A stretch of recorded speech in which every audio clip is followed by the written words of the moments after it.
ત્રણ મહિનામાં જેટકોની આ લાઈટ ચાલુ નહીં થઈ પછી અમે એકાની માંગ મર્યાદા કારણ કે ખેડૂતોને લાઈટની જરૂર પડે.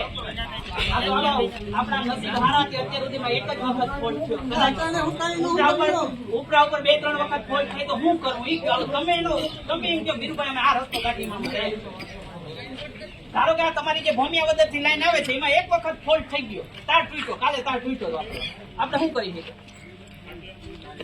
કઈ ના કરી શકે ને. 5 વાગ્યા સુધી આપણે કઈ કરી શક્યા? 5 વાગ્યા સુધી આપણે કઈ ના કરી શકીએ. વૈકલ્પિક વ્યવસ્થા હોત તો આપણા ટેક્સ નું દોરી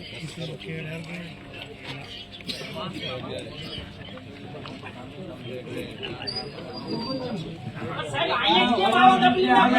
મારો મુદ્દો